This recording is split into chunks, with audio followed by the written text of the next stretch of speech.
welcome back to a special episode of Words with Walner. I am filling in as host. My name is Joel Matthew. I'm filling in for Steve Miller, who's out and swimming across Tampa Bay right now. So as usual, like a lunatic. Right. Excuse me. So we have, as usual, we have our main host and co-host and guest, John Walner, president of Walner Law. And today we have another special guest, Joseph Williams.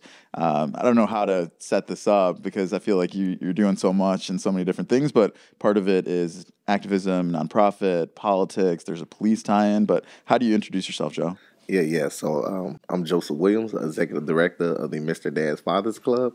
And as you stated, I'm also the 7th District Councilman for the Chicago Police Department and currently running for state representative of the 6th District. That's awesome. So what do you do in your free time? Because you also have 6 kids, right? I have a beautiful wife and 6 children, and there's no free time. I'll say what I do in my free time is spend as much of that time with my family. I spend every minute I can with them. So that's about all the free time I'm going to get. Yeah, no doubt. And so can you explain the relationship here of how you guys know each other? From Eric Russell, who's the American activist down in the city looking for promoting the rights of black community, equal access to justice, to jobs, to being vital members of community and not having, he's mostly interested in police misconduct. And Joe, how would you describe what else he's promoting? Yeah, absolutely. I mean, I would just say Brother Russell is always on the front lines. That's how I met him. I met him throughout the work. Activists, activating our communities and organizing them to stand up for what they believe in, but stand up for issues that matters, that don't go dead ear because people didn't feel like it was important. He makes sure he brings it to the forefront. And he works with a lot of folks in the community to make that happen. Right. So during his work for justice, for the people so wrongly denied the same, I became friendly with him through one of our previous guests, Andrew Stroth, the civil rights lawyer, who we've had on one of our earlier podcasts, and Andrew represented those people that were killed or severely injured from police misconduct, and Eric and him are cohorts in justice in the Chicagoland area, but other major cities also. And I became very involved in promoting his Tree of Life charity, where he gets his money to fund his representation for those that are underserved or denied justice or denied equal rights as other members of the community. And he introduced me to Joe, who's promoting justice in his community for fathers or dads' rights, giving and going into more of the community, Joel, that Walner Law is involved in. We're involved in the community that Joe is running for in the 6th District. And he is his area of where his people are, his registered voters are, that he's looking to represent the communities. And I've been involved in Englewood, which is a community that he's be serving, that he'll be representing when he successfully wins his election in March. And we hope that everyone listening today to this podcast, that'll know that Joe is a family man, that he's deeply involved in his community. Hopefully, you'll register to vote and you'll get out to the polls. And you'll meet Joe when he comes knocking your door, and you'll support him because you'll be supporting your own community. And we're involved in the community deeply also in giving scholarships to kids, providing, turkeys in the community, giving them backpacks to go back to school, having and supporting grandmothers raising children without parents, giving them the opportunities to enjoy life, whether, we set up carnivals and circus and bowling, bowleramas and basketball teams, and and we've done that through Sabrina King, who was a previous guest on our podcast.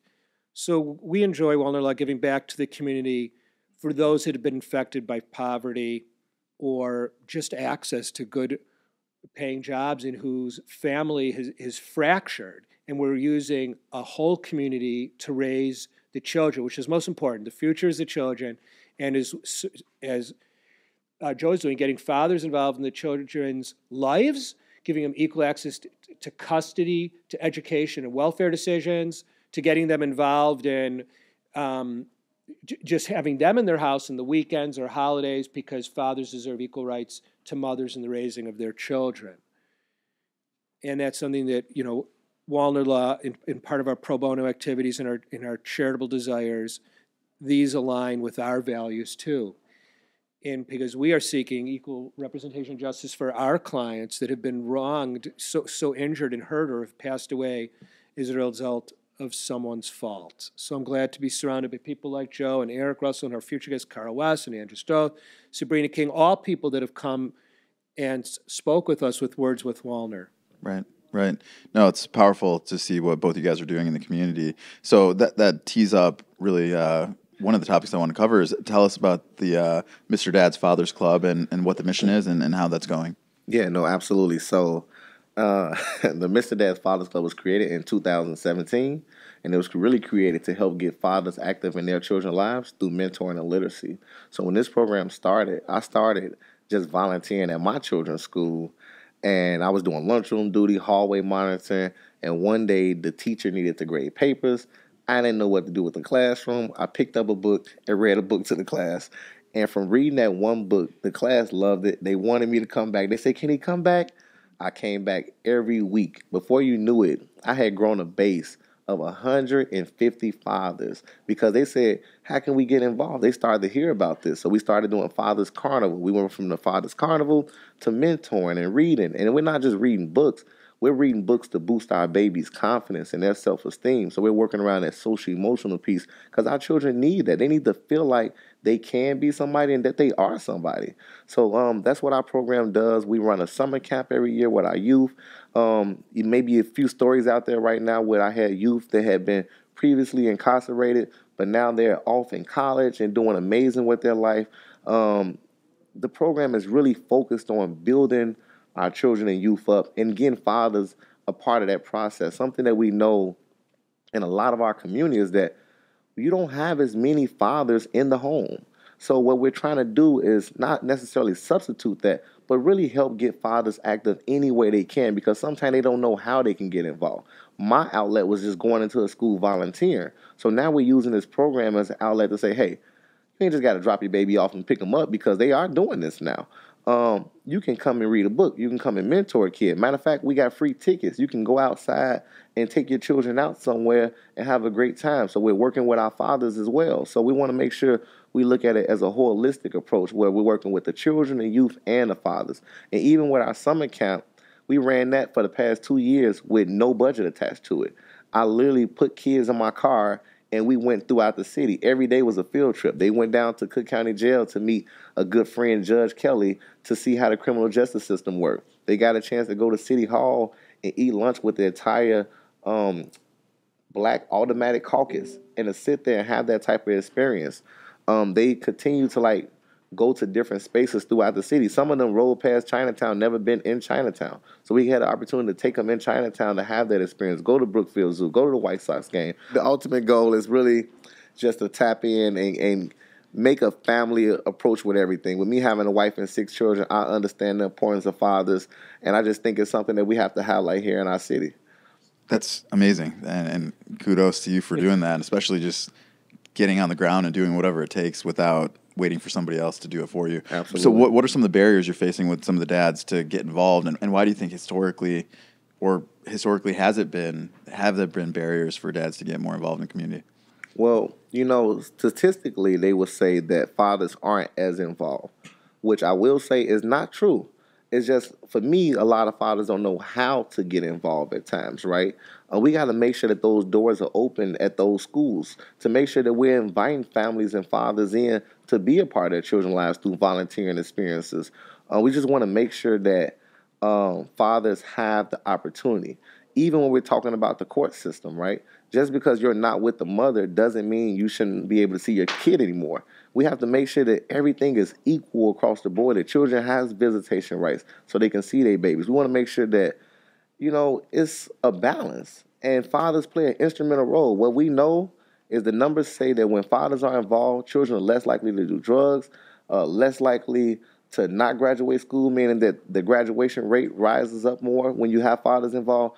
You're creating a balance that really helps a child future. It helps build them as they go along in life. And I think if we do more of this, even when we're talking about the violence in our city and a lot of the things that we're facing in our communities, I think having a positive male role model or just a father presence makes a huge difference. Just to have somebody say, hey, don't do that. We need mentorship. We need this in our community. So that's what I'm looking to spread. And historically, I mean, we can talk all day about that because we know how women receive benefits to not have the man in the home at times. We could talk about all of the different reasons why fathers weren't involved. But in today's time, I think it's more involved than I've ever seen before. Right, right. So it's amazing. First of all, you have 6 kids, and then you're still finding time to plug into school. I got a lot of because it took 4 girls to get to 1 boy. Oh yeah, and then you almost had a basketball team.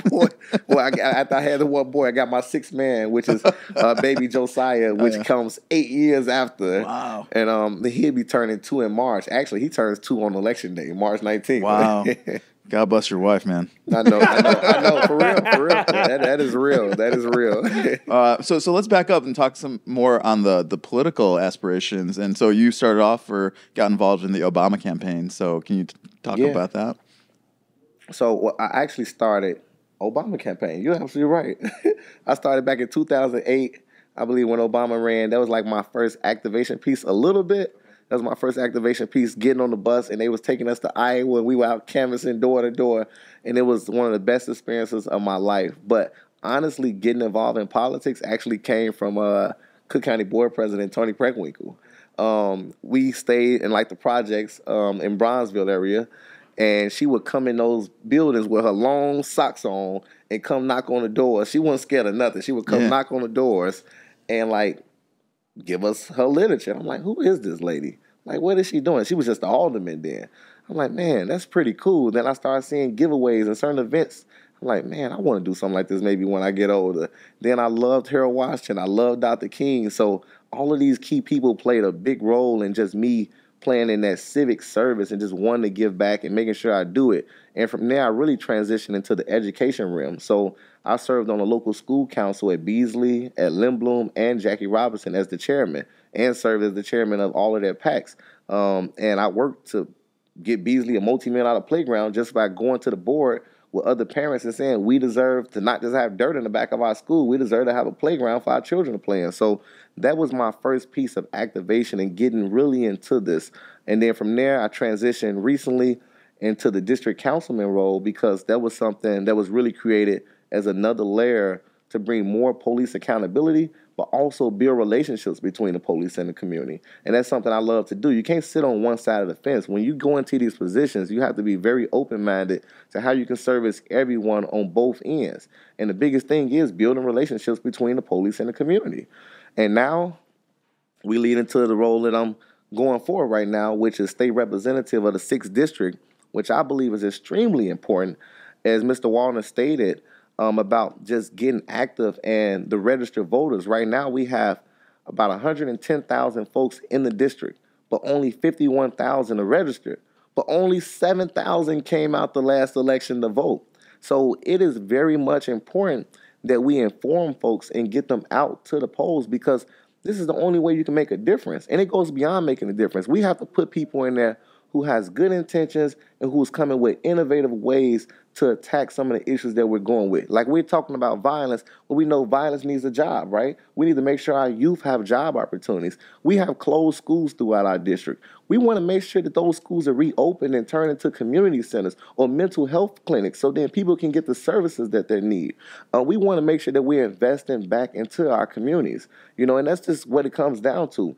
Homeowners are losing homes. We got to make sure that people who've been living here their entire life can still have some type of resource where they can have the help to keep their homes. They shouldn't be driven out of their own communities. So we're running for this seat for the people. This is the people's seat. And we want to bring that back to the forefront.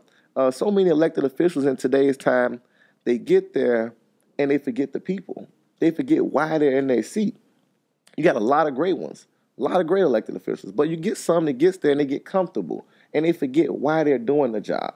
And in this particular district that we're running in the 6th District, we want to show them that they matter. We want to meet them at the doors. We want to meet them where they are and let them know, have hope.